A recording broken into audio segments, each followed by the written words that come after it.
Hi, everyone. Welcome to our virtual panel webinar from NGO to Trust and Safety. For those of you who follow us, you know that we've been doing a series of these webinars where we talk to folks who went from a specific discipline into trust and safety. This one is going to focus specifically on those who's worked in NGO, nonprofit, the charity sector, and into trust and safety. My name is Kaofeng Lee. I am the Director of Organizational Development here at TSPA, and I am super excited to be moderating this particular panel because before I came onto TSPA, I worked in NGO for about 15 years, and for 12 of those years, I worked in tech and gender-based violence at the National Network to End Domestic Violence here in the US and with the Women's Services Network in Australia. And so since moving to TSPA, I get a lot of friends from the NGO world who ask me, what's it like to work in trust and safety? Like, what should I know if I want to make this transition? And I have to tell them, I don't know, because I've never worked in trust and safety. I can tell you what I think and my assumptions, but that's really all I've got. So I am super excited to have these wonderful panelists who have either made the shift from the NGO charity sector into trust and safety or has worked alongside as part of their career in both sectors. And so I'm so looking forward to asking them all of my questions and to get your questions. If you do have questions, put them in the Q&A box. And after I get through my questions, we will turn our attention to your questions and they will answer your questions in the chat box or in the Q&A box. So without further ado, I would love our panelists to introduce themselves, and I'm going to start alphabetically. So Laura, let's start with you. I'd love to learn about your background or story, how you got to where you are, all about you. Finding that a mute button is the first task of the day, isn't it? Thank you very much for having me. Very excited to be here, and I hope whatever I talk about helps people who are listening and watching. So my career actually started a long time ago in law enforcement, and that's where I got into child protection. So that's what I specialise in, and that was working with young people who trying to get them out of gangs and out of difficult situations. Dealing with families where they were struggling in difficult circumstances, dealing with children who are victims of abuse and neglect, working as a detective in the child protection teams, moving on eventually to leading the online abuse team for my force at the time. And those of you who know law enforcement, you're reacting to things, you're reacting to issues, you're not preventing issues. And that's really where I wanted to move into. I didn't want to keep hearing abuse stories and accounts and dealing with that aspect of my work. I wanted to try and prevent it from happening in the first place, to help young people, to help families and parents, and see what impact I could make to prevent child abuse, online or offline. And I was very fortunate in that one of the UK's leading children's charities, the National Society for the Prevention of Cruelty to Children, it's a tongue twister, they created an online abuse team about, 7-8 years ago now. And I made that decision to leave law enforcement and go into preventative work with the NSPCC. And that was a very different environment to the police, as you could imagine. And it was a real learning curve for me, but it's such a great learning curve, because not only was I able to work in that field to create courses for parents, to create courses for professionals, to develop new tech that might help children report abuse online with our partner agencies. You know, it taught me about corporate partnerships. It taught me about different ways of working that you think the police will set you up for, but it does to an extent, but you learn different skills with an NGO. You can take, with the police, you learn about how vocal skills are important to talk to people and to get disclosures and to get information and support them. But the NSPCC is applying that in a different way, and how you apply that to children and how you can work with other organisations and using those skills to get what you need from them. And also in a charity, you're trying to raise money for these situations as well, which is a different aspect that I'd never, experienced before. So working for the NSPCC was a real learning curve highlight, learned so much. And I had the great opportunity to work with some wonderful leaders who really mentored me in what to focus on when it came to working in an NGO, how to use my skills to the best of my ability to help the NGO. And that is where actually I made that movement into trust and safety at my current role, which is at Google.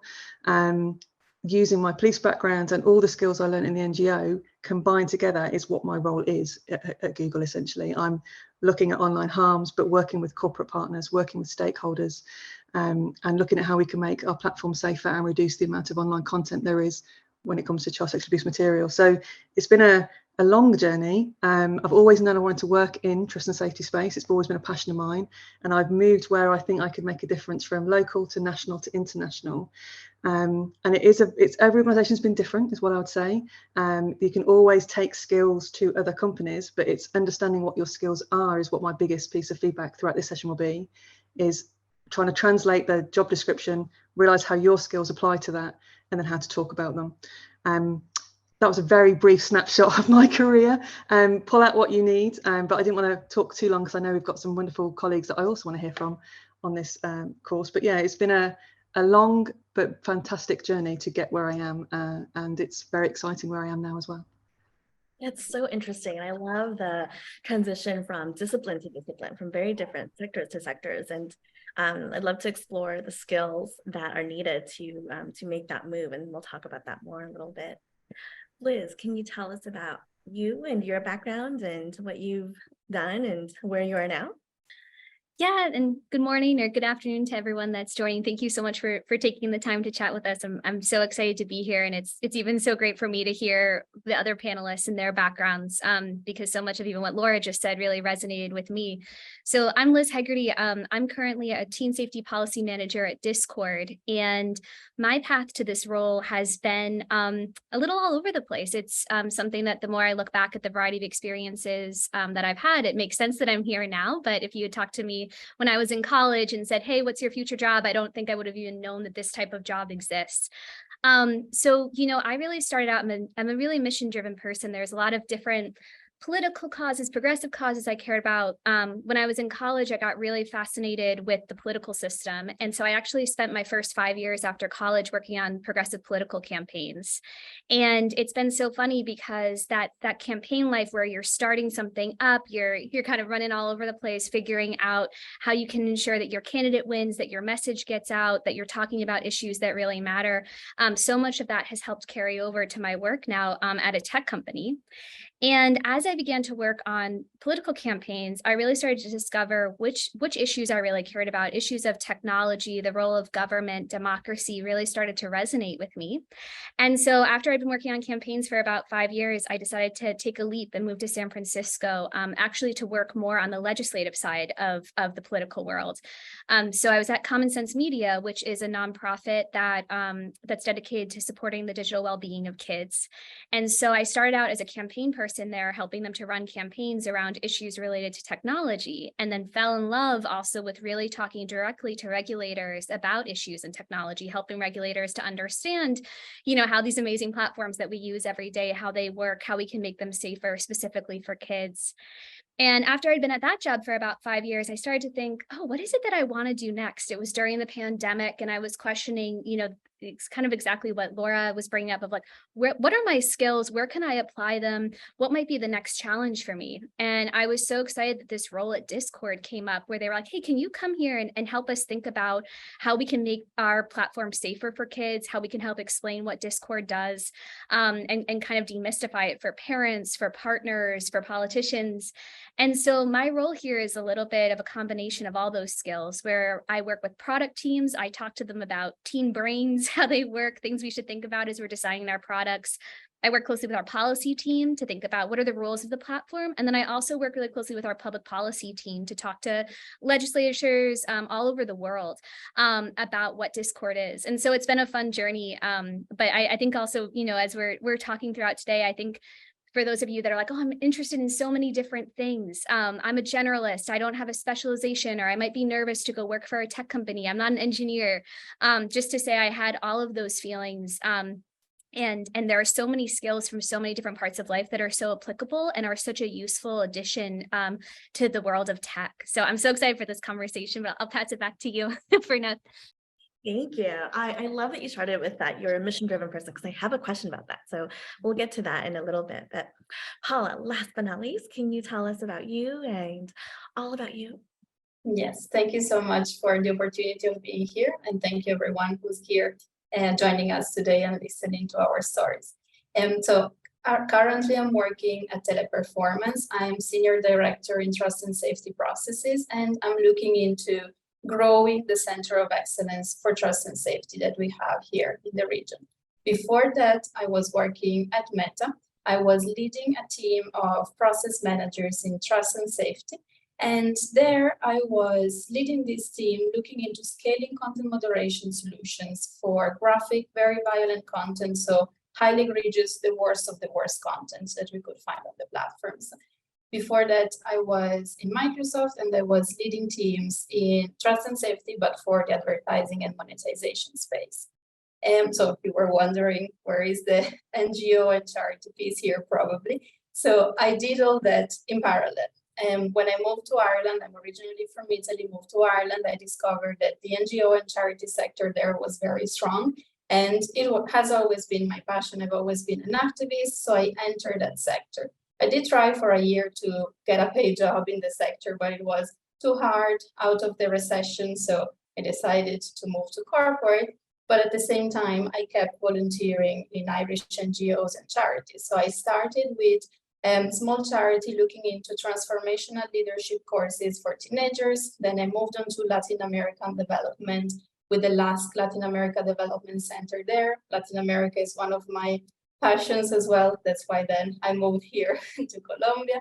And then I found Akidwa. Akidwa was my charity for over 10 years there. I volunteer and I also served in their board of directors, and they were looking into issues of migrant women, refugees, women in Ireland, integrating them in the society. Also looking into programs to empower women in politics, in job sector, how to teach them to go into the corporate sector, and then as well, fighting gender-based violence, all ranging from domestic violence, female genital mutilations, and etc. So my passion went in parallel to my second passion, trust and safety. And that's why I was so excited to come here and participate to this panel, because it's really joining all my passions and all my worlds. So that's me.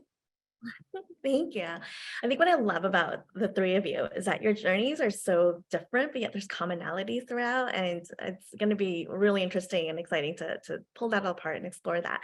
So one of the assumptions that I have, and this goes back to the mission-driven base, because I was in nonprofit, and technically I'm still a nonprofit, but in my previous nonprofit world, you know, a lot of the reason people get into it is because it's a mission-driven space, right? You're there to make a difference. You're there to have an impact. And I think one of the things that I've always wondered, and I've also had friends that ask me, is that will I be able to still do that if I move into a corporate space? Essentially, have I sold my soul to the capitalist beast? And can I still, you know, make a difference and make an impact? And I would love to hear your thoughts on that and your experience of that dynamic of being in a very different space. So let's start with you, Liz, because you were the one who started with, like, you're a mission-driven person. Do you still feel like you're driving a mission? Yeah, you know, it's so interesting because it's something that I really had to think a lot about. I think for so many people that come from NGOs or mission-driven places, you know, that work is part of your identity, right? It's like how you introduce yourself when you meet new people. It's, you know, I'm Liz, I'm passionate about X, Y, and Z. And so when I kind of struggled when I got offered this position at Discord, because I was like, this seems like such a cool opportunity. Like, this will be so challenging to me personally, but also, like, where do I put this part of my identity that's been around, you know, nonprofits and this kind of holistic work. And as I've dove in, I really have just found this to be an extension of the mission-driven work I was doing. I think, you know, I think so much of us can talk about this, but when we think about change in the world or making the world a better place, as hokey as that sounds, it takes a whole ecosystem of actors. It's not enough just for NGOs to be working on issues. It's not enough for government. It's not enough for tech companies alone or any company. So it's really going to take this whole ecosystem. And so what I found is that it almost, a lot of times my day-to-day feels a lot like the work I was doing prior to this when I was working for an NGO, because so much of, I almost look at myself as like an internal advocate within the company often, of like, hey, how can I help bridge and share information across teams? How can I help distill why we should care about this? And so it actually, you know, I think I had more hesitation before I started. And now that I've kind of dived dived into the work, I'm like, oh, this is just an extension of what I'm doing before, and I still get to continue to advocate for issues I care deeply about. It's just in a different environment, which for, I think also for me personally is just a great way to continue to hone those skills as well, right? Like when you're talking to a different set of stakeholders, it helps you to think differently about problems too. And that's been really fascinating. Yeah. And Paula, you and I've had a conversation about this too, and we chatted briefly about, how can you continue to be a social justice advocate in this space? Can you tell us a little bit about your thoughts and experience on that? Yes, absolutely. Diversity, equity, and inclusion programs, employee groups, and everything, all activities that are around social justice are the daily thing that we see in the tech companies and in trust and safety. And that was the biggest surprise for me, that I could really allocate some of my time to focus on these activities and still do my NGO and such social justice and activism work when I was in those companies. And I was very skeptical before starting. That was one of my compromises that I made with myself. I'm like, okay, I have to pay my bills, I'll go corporate. But then I was positively surprised by this environment and all these ERG groups and activities that we have. I've always, of course, been very active in the women's space, refugees, and etc. So following the path of my charity work, but definitely there are a ton of activities around the environment, LGBTQ plus communities, and etc. So you can still do a lot of that in your corporate jobs. Of course, you need to dedicate the time and make the time for it, because normally some of those activities are extra on top of your day-to-day jobs. But we all know that if you're passionate about something, you're going to find the time and focus on that. So if I had to say, that was my biggest, most positive surprise of the corporate world, that I could still do all those things. Yeah, I find that, when you are an advocate at heart, it doesn't matter where you go, it doesn't matter where you are, you're still going to be talking and doing the things that you're passionate about and you care about. So Laura, what about you? Because your journey is so interesting, because you went from law enforcement, where it was about this reactive protection space, and then moving into the nonprofit, the charity work, where it was really more focused on educating, and now you're at Google. What are your thoughts in terms of like being able to push this or to address this issue that matters so much to us as society?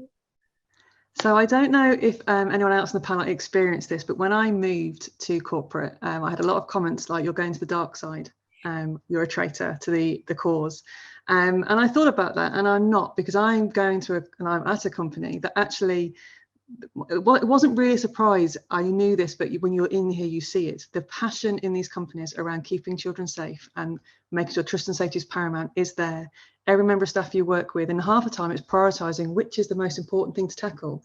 But your voice is heard. They really respect people's expertise and people's opinions.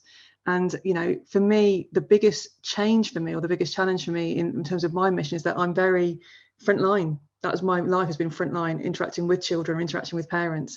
Now I'm behind the scenes doing a different role. And it's, for me, I've had to relate it to, okay, what does this mean in terms of impact, and make sure that I can see the impact that I'm making. And I can see the impact that I'm making. I can see what will happen for a positive or a negative, and I can champion certain causes in the organisation. So that's really, really fantastic.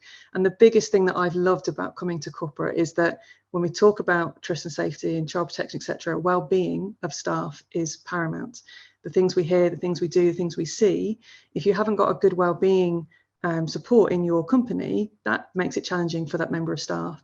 If I think about my career in the police, apologies if anyone out there has a law enforcement background, I don't think I need to apologise, because you'll probably agree, but it isn't as good as it could be. Whereas here, well-being is paramount, and I'm sure it is in Discord and the organisations, in that how do we make sure our staff are safe, that their well-being is supported, and that we're supporting them in the work that they do. And that's been a real welcomed piece of work from me and all my team, because what we do is difficult. We work in a difficult environment, difficult subject, and having that support from an organisation has been fantastic. Yeah. Well, thank you. There was a question in the Q&A about whether the chat is disabled. And yes, the chat is disabled, but if you do have a question, please put it in the Q&A chat or the Q&A box. And then after I get through my questions, I would love to ask the panelists of your questions. So if you do have any questions, please put it in the Q&A. So let's dive into like questions of like actual like applying to jobs and all of that. So one of the things that we get asked a lot is like, is there a particular profile or particular skill or background that trust and safety hiring managers are looking for? Like a question we've got is, do they only hire lawyers? And that's not true because none of you are lawyers. But what do you think of, is there a particular profile or a particular set of skills that would make someone more successful in the hiring process? And let's start with you, Laura. So my response to that is probably not going to be not what you expect. So I would say it all depends on the job description. And if you write your CV to that job description, you're more likely to be recognized. If you just put your standard CV into a role and it doesn't match what they're asking for, then it's probably going to get sifted out. And so, for example, I've looked at numerous jobs at corporate sector thinking, oh, can I do this? Half the time I had to translate what it said, like what does this actually mean? But when you break it down, for me, in terms of my role, they were looking for somebody who understood partnerships, who understood project management, who understood content moderation. So I tailored my CV to that job description to make sure that what they're asking for stood out. So when it went through to the recruitment team, it was like, well, actually, Laura's ticking those boxes. So in that, I guess that's hard if you don't know what role you want. And that's where making an inquiry with a recruiter or really looking at their help pages could be really helpful. For example, Google has a lot of advice on how to pass an interview with Google, how to write a CV well. You can find it all on YouTube. So taking advantage of the advice that the company's giving you could always be a good step. But I think for me, when I was looking at jobs, it was very much, I don't know what that means, that can't be me. But when you break it down, the core skills remain the same in most jobs. It's then looking at what your skill set is. I don't know if that was the same for you, Liz, when you were looking at Discord, whether that was what you found.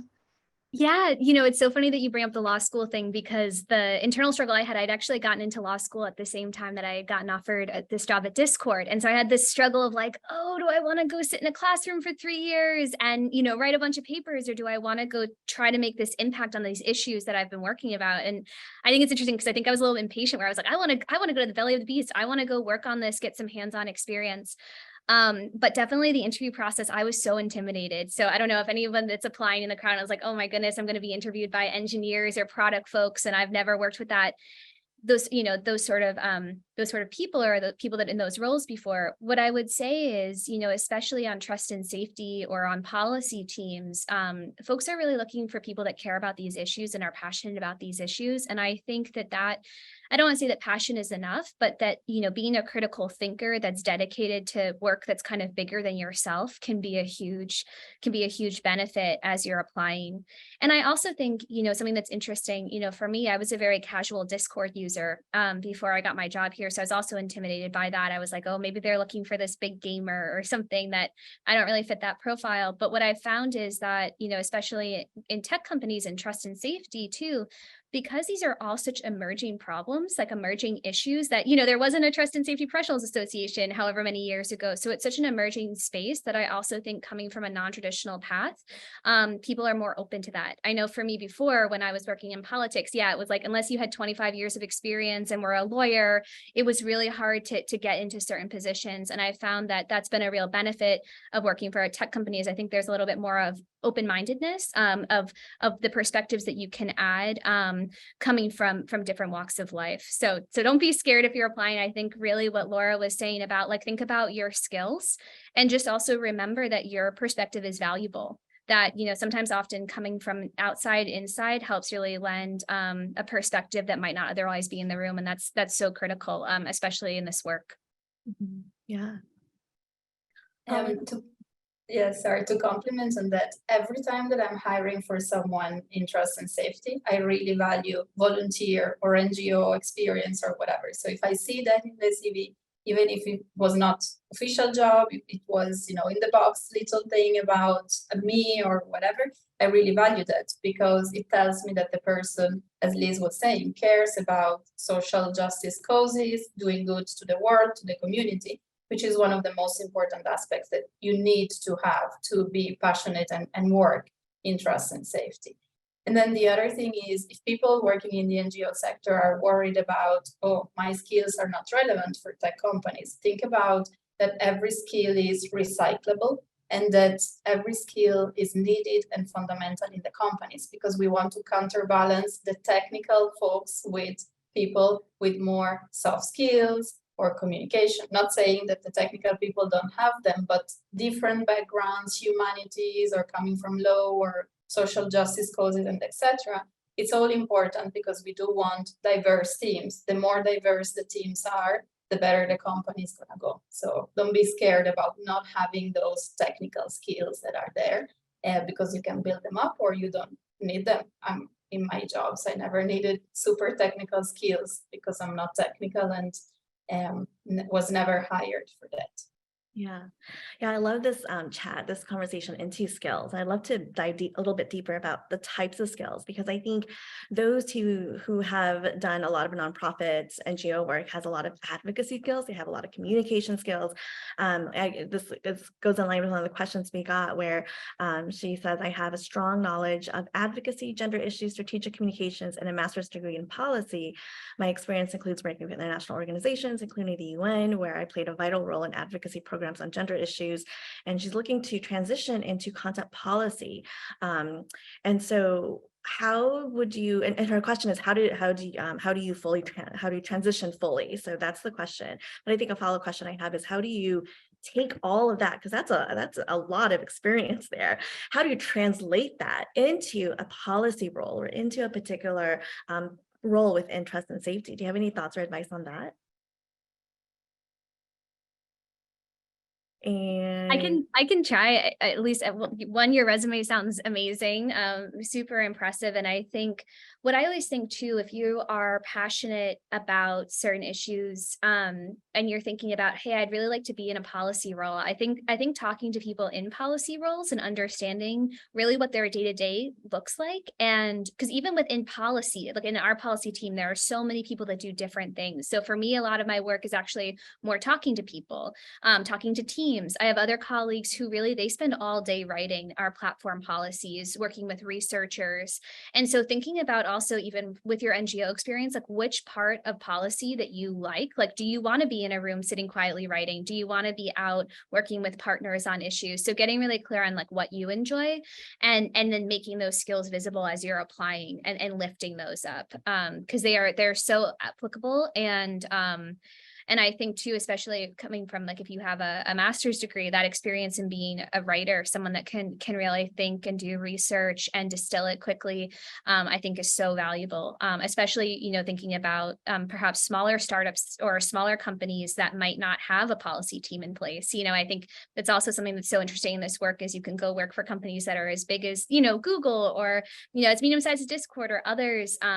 And there's so many different startups that can really gain from your insights. And so, yeah, always cast a wide net too. It's not just Google, it's not just Meta, it's not even just Discord. I think I'm always fascinated when I meet people that are working at the different dating apps, the issues that they're working on. There's policy, like so many different tech companies that are they have a policy team, and they do. And it's such an emerging and important space that I think that there's a lot of opportunities as you kind of dig a little deeper into it. Can I also add, what I would say is, don't be afraid to apply for a role that you're not sure if that is the right role to go for. Because if you can get through to the recruiter stage, you can talk to them about your experience, your background, your skill set, and they might be able to say, actually, this team is more suited to you. And sometimes it could be, as Liz just said, what role is it that you want to apply for? And you might be reading an advert that might not be the team that your skills are suited for, but it's the way the adverts are, or the role descriptions are phrased with tech companies at times. So don't be afraid to give it a go.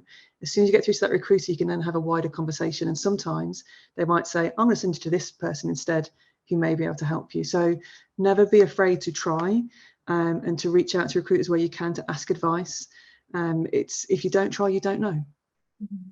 Yeah. And the other important thing to me is network with people like us and people in the sector. TSPA is a great place where to start to find mentors and people, but just really ask questions on how it really is the job. What's the day-to-day reality? What are you doing? And so you can understand how you can apply your skills, because not knowing the nitty-gritty details of the jobs, you are not going to be able to pull all your cards on the table. And only if you know a little bit more about the details, you can do a good job in the interview process. So I think networking events like, these ones as well are very important for you to get a sense, a concrete sense on the sector and the roles that you can apply for. Mm-hmm. Those are really good advice and very tangible and tactical. I love it. So one of the things that I am wondering and always like curious about is, and Laura, you touched a little bit on that, is if you're looking at a job description and it's just a bunch of words and you're like, I think I understand this and I think I fit. What advice do you and all three of you have on, if I'm just looking at a job description, and how can I interpret this to know that, yes, this is a job that I could do, or no, this is a job that I probably need to talk to someone and get more information about what does this actually mean, or no, I shouldn't even try to consider, which you should always try to consider, I think we're all saying. But like, what advice would you give to people to just, when they're looking at, all those lists of jobs in their job descriptions, what should they be looking for? What should they be thinking about? Any advice on that? And Laura, let's start with you, because I know you've been talking a little bit about job descriptions. Yeah, so I was fortunate in that I knew someone who worked in the tech industry and said, what does this mean? And got them to explain it to me. So that was a real advantage. So if you know someone who works in tech, if they can just translate it for you, that's a laughing emoji, that will really help. Because my role involves content moderation, but that was like one line in the job description. If I hadn't have put the detail I had in my CV, would I have been seen? So sometimes it's the one or two words that actually they really after you need to pull out. And so yeah, if you can find someone who can translate it, fantastic. If not, get a second opinion, because we are all very good at criticizing ourselves and saying we can't do this, we don't know what this means. Someone with an outside eye might be able to come in and go, well, yeah, you've got that, it means this. So use your contacts around you, if you feel able to say, can you help me look at this job description? Will this apply to me? But also don't be scared. So if you're thinking in your current organization, oh, I couldn't do this job because it's very technical, or it needs X, Y, and Z. The roles you do will involve communication, talking to people, writing up reports, probably partnerships with other teams, either internally or externally. If you break down what your work is and then look at that job description, I guarantee you'll be able to fit it into that job description.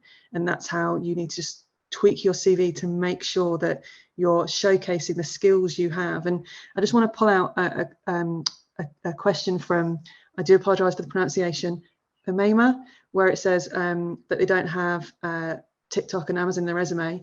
I didn't. I think I'm in a team of 14 and only 3 of our team had TikTok or another tech company on their resume when they applied for the job. None of us did. What they liked about my resume was the fact I dealt with corporate partnerships, that I dealt with difficult conversations, difficult projects, large projects. So they liked the skills I brought from doing my role, not necessarily where the role was, and that I was willing to challenge decisions, I was willing to challenge actions. And that's what they liked about my CV and my interview process. So please don't think you need to have a name on your CV. You need to show that you are skilled at what you do and you'll make every effort to make an impact for the organisation. That's my biggest piece of advice there. I don't know if Paola or Liz can add on to their thoughts on the process. Yes, so whenever I look into a role, I'm breaking down the job description. So really study the job description and really nail down what they want and what they need. So again, similar advice on refer to people, ask questions, or even like go online, search for glossary in trust and safety and understand the space. Similar experience when I started in Microsoft 12 years ago, I had volunteering experience and a couple of job experiences in Italy that were totally unrelated in the engineering sector, in the civil engineering sector. So if you can demonstrate again that you have the skills and the personality as well, because sometimes if you can just put out your cards in terms of I'm a helpful person, I can coach others, mentor others, maybe that's exactly what they're looking for in that job description. And the third thing is don't be afraid again. Like, what's the worst thing that can happen if they say no? Well, you get another unpleasant rejection email, but that's the worst that can happen. It's better to try than not to try, and then think about, oh, I had an opportunity there that I didn't really use, so try and go for it. Yeah, and just to add on to that, I think, so when I was applying to Discord, I'd never worked at a tech company before. I was a philosophy and women's studies major in college. Like, I hadn't taken a math class, since I was like 18. And so I was so intimidated to think about, well, what else, I was so worried they were going to ask during my interview, well, what product experience do you have? How would you advise, a product team? And really what I found that was really helpful was I knew that I wanted to come work for a tech company because it was a data point and a skill that I wanted to build. Like I wanted to better understand how these, how product teams work in order to make my work more impactful. And so I think also this ability, to demonstrate that you want to learn, that you really are flexible, that you're open to kind of questioning your own assumptions about things, I think has been really helpful, because I think there's a lot that is trainable, right? Like it's, I've been able to better understand the product development process. And I've, even as I've been at Discord, been trying to build up those skills. And so, yeah, just to say, don't be scared, and really to remember that, again, you have this valuable perspective from where you're coming from that people internally might not have. So like maybe you lack one thing, but you might make up for it in other ways. And so you don't have to be the most perfect candidate. And the other kind of just a little piece of advice too, is look at, who's interviewing you, what's their background. I was really impressed when I was interviewing at Discord that so many people had come from an NGO or advocacy background. And so I felt that going into the interview process, I was able to talk to them too about like what their experience had been making that transition. And it helped it to feel like a lot more of an organic conversation. Yeah. So one of the questions that we're getting in the chat is, I think is really interesting, because I think there's this idea that when you're moving from NGO into the TNS world, it's good if you're a subject matter expert, right? And generally it's like subject matter in CCM or terrorism or suicide. And earlier, I think it was you, Liz, who talked about like being a generalist and the importance of that. And so the question is, are there potential opportunities within NGO or nonprofit from a TNS lens who don't have the same requirements as, CCM, terrorism, suicide? What are some of the ways that if you don't have that area of expertise can get into trust and safety? And the asker, if I didn't get that question right, please feel free to put it in the chat again. But that's my interpretation of your question. Yeah, I can start with that a little bit. So my background, I was working generally on children's issues, children's online safety issues, but my focus at my last job was actually really on children's privacy, digital well-being. So a little bit less on the high harm, say child sexual exploitation work. And I've just found that it's, especially for a lot of my trust and safety colleagues that work on specialized teams, it's not as though, especially as you're entering this, that you have to be the most expert. There's so many other skills that are more helpful than being, the leading researcher in child safety, that it really, there's, I think of one of my colleagues on trust and safety who does amazing work. And they actually were formerly a journalist. I have another colleague who was a civil engineer. And so it's like the critical thinking skills, the ability to work well as a team, to adapt to, and to really care about the work you're doing and understand its impact, I think has been really helpful. So yeah, I think you'd be surprised at how many people come from different walks of life into this work. In my previous experience, oh, sorry, Laura, I got you. In my previous experience at Meta, I had people in my team coming from the consulting background. So never looked into trust and safety, never looked into any of those specific issues, but they did have project management experience. That's what we were looking for. And all the rest is trainable and coachable, as Liz was saying. So I think there's tons of roles. And also, for example, in my current role, there are people working in the trust and safety campaigns, and they never worked on trust and safety before. They're more operations people, but they are building the trust and safety knowledge and getting experts in the field. So it's really important that you just start in the sector, and then you have an open mind to get trained and look into resources that are out there, and you can, get that expertise. So you don't necessarily need to have it before entering the role. You can build it in the role itself. Yeah, just to echo, if I think about my time in the NSPCC, I had people on my team that didn't have a background in child safety or child safety online, but they had great skills in project management and partnerships and communication. So we hired them, and they flew. When it comes to tech, it depends on I would say it depends on the role. For example, where my team worked, we needed experience of content labeling, content moderation. So that was a key requirement. However, we work with partner teams when it comes to dealing with workflows, dealing with policy, dealing with external partnerships. Think about where your skills may also could apply that could move you into child safety at another point? So could you work with a supporting team and then specialise and learn about it and then see how you can move through the organisation? So don't always think my only way into an organisation is through a certain route. Have a look at what else you could look for that could help you then get into an organisation and move through, because you know our skills are always valuable. It's just finding that role where you can demonstrate it and then start your journey is what I'd say there.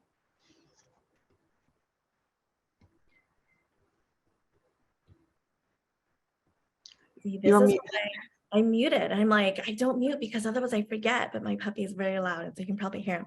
Anyway, so the next question is kind of goes back to a little bit about the job description of, you know, when you're looking at a job description and you have all these titles and not really sure what that means in terms of experience levels, because there's words like TNS lead and manager, and you're like, I think I'm a manager. I know I'm a leader. How would someone understand or be able to figure out the differences in terms of these different titles and the experience that they think is needed there? Because, you know, when you're like, I've had 10 years of experience in this, is this enough for a lead or a manager? Or I have 3 years of experience, is this enough? So what are your thoughts on that? I could say that first one. I found that so hard. I completely understand that question, find it so hard. The more length of service that they ask for, that I would say the higher the role. However, I only really understood the role I went for when I spoke to the recruiter and what level that was. And you know, I'd applied for a few jobs in different companies, and I'd always speak to the recruiting manager or the recruiting team to say, okay, what level is this? This is where I am at my organisation. Am I moving across? You know, what is that change? But also, I was moving from a national to an international company, so of course there would be a different level there as well. But I did find talking about it was the best way to resolve it, and also they will be able to say, okay, this is the kind of role that you would want, or this is where you should apply. But I'd also say, what do titles mean? We work together. It doesn't matter what our title is. We are all one team. We're all trying to achieve something. Sometimes forget the title is what I'd say. I know sometimes having a head of could be fantastic on your CV, but my advice would be don't get too hung up on titles. Just look at what the role is. Is it what you want to do? And then enjoy that role and just forget about the title that goes with it is probably my honest piece of advice. Now I'm in Google. Yeah, I would just a big +1 to what Laura was saying. It's so confusing. I remember coming in, I was like, what's a lead versus a head? And I also think it's a good benefit at tech companies that oftentimes they're more flexible on exactly how many years of experience. There might be some wiggle room there, but you know, in my last role when I was at an NGO, I had a director level title. And right now I'm technically at a manager, which at Discord is actually, you know, fairly, I wouldn't say senior level, but it just meant something different from coming. So definitely, and I think it can mean so many different things at different companies too. So definitely just ask, you know, and look at, you know, if you're interviewing your other people on the team, look at their LinkedIn, see how those titles shape up. But I really think, yeah, just don't get too stuck on it, and also don't be too intimidated by it. But it's and to look at and to, you know, give yourself more credit if you're looking at, oh, they're asking for 3+ years of experience or 10+ years of experience. If you're somewhere in that range, and try and understand and talk to the recruiter more about it, I think can be really helpful. A good point on this, Liz, is the job description is a wish list of the manager and the recruiter. It doesn't mean that you need to fit all the things that they're asking and everything that is there, because you know you can have other experiences that are helpful for the role. Just one thing that I wanted to share, that the best manager I've ever had said this sentence to me: don't look into jobs, but look into experiences you want to get. So really focus on that piece. And again, disregard the title, because we can all be head of something or VP of something and then do totally different jobs. So it's more important to really understand what are the key skills and the tasks that you have to do in the job. Yeah. So one of the things that I think a few of you have said is talk to someone, which I love. I mean, talking to someone always is going to be super helpful. But what if you don't know anyone? Any advice on where do you start to find someone to talk to? I'm the master of stalking people on LinkedIn. I just go there, search for, I don't know, I want to work for that company, and look for the person that is in that, you know, current role for that company. So definitely that's that. And again, lose the shyness of, oh, I'm going to contact that person. What are they going to say? Well, you know, worst case again, they don't answer to you and they just ignore you. But normally what I found is that especially people in trust and safety are super, super helpful and open and wanting to mentor others and help. Then again, TSPA is a perfect place. You have a long list of people who are mentoring others with the coffee chats. So that's, I would say, first place I would start, easy one, with people that are already saying, I'm available to help you. So that's my advice. It may not be something that everyone can do, and so apologies if this isn't possible for you in your organisation or where you are currently, but if you can go to events that are also involve tech companies where they're speaking or where it's led by them, that's another good opportunity to meet people and network and connect. And then I think, yeah, I'm trying to think. I was going to say there may be other opportunities with different organisations to do say volunteering or fellowships, things like that, which can then help you make those connections with other people that then connect you with other people. So it's looking at what's around you that can support you to get to know people. And when I say fellowships, for example, I did a fellowship during the NSPCC where I met some amazing leaders in America and Canada in child safety space. They then connected me with other people who connected me with other people, which then made my network huge. And it was through taking a chance to do a fellowship. I never thought I'd get there. I never thought I'd have the skills to do it, but I took a chance because, as you said, Paola, if you don't try, you don't know, do you? You just got to give it a go. And that led to a lot of connections, which helped me again get to where I am today. So again, look for opportunities where you can build your network or you can expand your experience or skills that might give you some connections to help. It might not always be feasible depending on our organisations, but do try. There'll be things out there, I'm sure. Yeah, I totally agree with that. And I think, you know, for anyone that's listening today, you're already aware of TSPA. So like, this is amazing. You're starting in a great place. I've been really impressed with All Tech is Human. They're another group that does a bunch of meetups and is a great place to meet people. And yeah, just kind of keep your eye out. And also, you know, when you are talking to people, think about what's interesting about what their role is or what they're doing, and have an open mind too about, yeah, the different shapes or the different ways that you can get into this profession. Because again, it doesn't have to be the perfect role right off the bat, or it might look, you know, for me too, the roles and my career have just looked differently than what I had imagined originally. But then it doesn't mean that then it still kind of makes sense though. You're like, once you get into it and you dig a little deeper, like, oh wow, no, I really do like this. So, you know, as much as you can, I know it's so stressful when you're applying for jobs, but, you know, keep an open mind and be flexible. I think can be really helpful.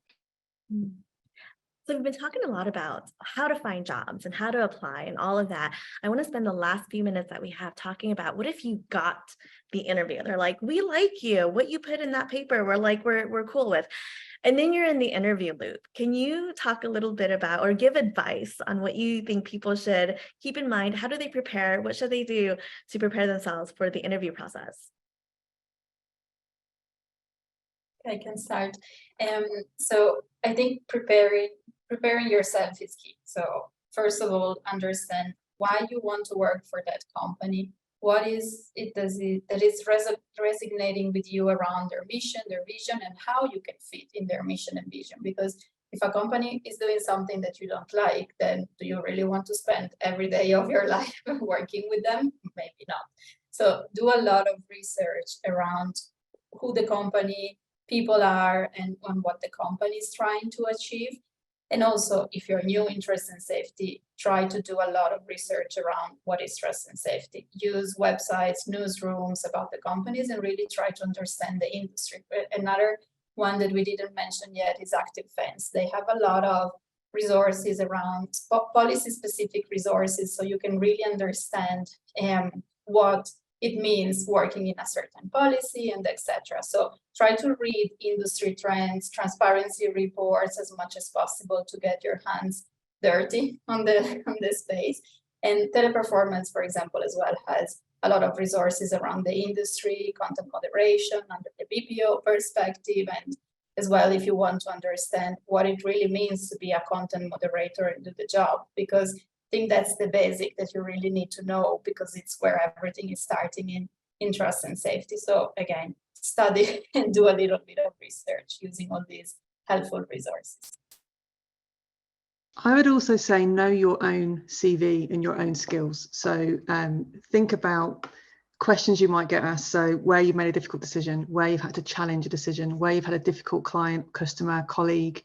Know that incident inside and out. Know the impact you had on the team, on that person, on your organisation, on the public. What would you do differently? Really know your CV and your skills off by heart, so that when you get asked a question, tell me about how you've managed a difficult conversation. Straight away, you can pull out what the answer might be and the impact that had, what you've learned from it. Because there's always going to be an evidence-based question. I say always. In every job interview I've had, there's always been evidence-based questions. I've only had 2 scenarios where I got asked what would you do in this situation, which was petrifying. But if you, as Paula said, if you know your research, you've done your research, you can answer that question. So it's all about knowing you and being confident. Do the super person pose before you go in, and take a deep breath, and just, I would say, try and enjoy the experience. Because if you don't go in there tense and you go in there confident and knowing your own CV, knowing that you've done your research, you'll actually have a very enjoyable experience. I loved my interviews with Google. I had 3 back-to-back. I was dreading it. I was so nervous, but I absolutely loved them. And I learned so much about the company and the people I'd work with, that at the end of it, I was like, I so want this job. Please let me have got this job. And I had a brilliant experience. And I know that isn't said for everybody, but because I was terrified during my NSPC interviews, I hated it. I walked out thinking I failed. But Google, I walked out thinking that was brilliant. And if I hadn't got the job, I'd have been happy that I did the best that I could, because I'd worked really hard to prepare for it and I enjoyed it. But I got it. So again, I think going in so knowledgeable and empowered with my own background helped me through that process. Liz, what do you think? Yeah, I think both those really resonate with me. And I think the 2 pieces I'd want to pull out there is, say you are a subject matter expert, really spend the time thinking about how this issue shows up on this specific platform, right? So child safety is going to be different at Discord, at Google. So really understanding, dig into those transparency reports, have questions. Like, you should be, I know everyone says this, but you should be interviewing them as much as they're interviewing you. And I think on so many of these topics, these are really weighty issues to be working on. Ask about the wellness programs that these companies are running. Make sure that you're really understanding what the culture of the teams are, because I think that's also just such a critical part of success here. And I also would just underline being curious. So just really be curious about what they're looking for, what the role is. Again, knowing your CV too, I think is really, really good advice. Have those answers ready on hand and do your prep. And I also think something that was different for me coming from a nonprofit where there might not be as robust of an HR or a recruiting team, I had underestimated how much the recruiter was willing to work with me, and they wanted me to succeed in the process as well. So oftentimes don't be afraid to ask them for more information, or, maybe they'll give you a little bit more of a heads up about the types of questions you could anticipate, especially as you get a little later into the process. So definitely use the great resources of the recruiter to make sure that you can succeed as best you can as you're going through the process. One other thing I'd add, Kaofeng, is always have your elevator pitch ready at the end. So don't leave without saying how good you are, why you'd be great for the company, and leave with you ending the conversation is also one of my biggest things. I've always found that served me well. So that's my one recommendation there. I love that. I'm awesome. Hire me. The end. All right, well, thank you so much. We are towards the end of our hour, so thank you so much to the 3 of you for spending time and sharing your expertise and your advice and all of that. It's just so wonderful. I love these series that we do. I love just learning about people's journeys, but then all the advice that you all are giving is just amazing as well. So I feel like we've done so many of these, but there's something new every time. So thank you so much. For those of you watching, we have another one coming out of this series where we're going to talk about going from government to trust and safety. So if that's what you're interested in, check that out. Sign up for a newsletter, because that's where we're going to post it when it's ready to go out. And I think we're going to do from law enforcement to trust and safety is another one, which Laura, you might have some thoughts about with your many years in law enforcement. A few plugs of resources that we have, which Paola also mentioned. So thank you. I did not pay you to do this, but I'll send you a tip afterwards.